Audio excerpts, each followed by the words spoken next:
Welcome to the Phil Tracy Money Under Commentary. This is Owen Tracy recording. It's 3:49 p.m. that is Central Time. Today is June 4th. I thought we'd kick off with the 10-year yield. It was down 10 basis points today. So that's one of the more dynamic moves we've seen in a while.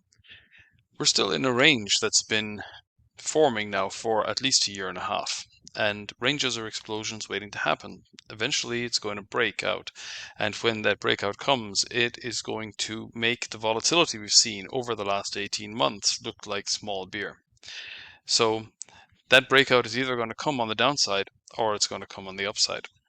Something that is, I think, worth considering is that we've had plenty of occasions in the past where ranges in bonds have lasted for years.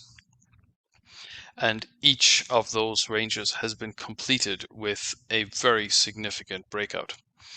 So now we're looking at the possibility that there's the growth slowdown, inflation moderating, and that maybe the Federal Reserve will be encouraged to cut interest rates.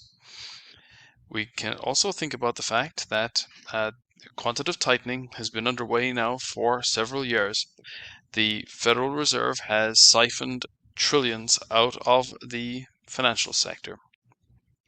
Now, the US government has more than made up for that contraction in monetary equivalent by fiscal stimulus, but then we're still in an environment where the economy is beginning to experience some of the negative consequences of tariffs. And there's the possibility that yields will contract from here. Of course, then you have the fact that gold prices are still very strong, and that is suggesting that the purchasing power of fiat currencies remains under threat.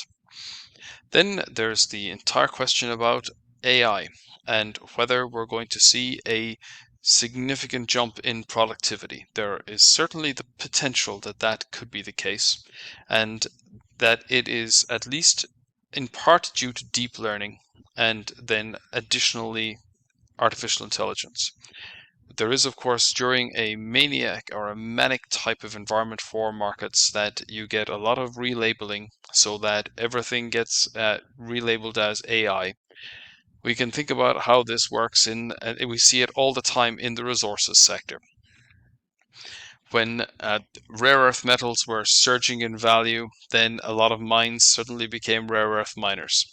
When uranium was surging in value, then a lot of those same miners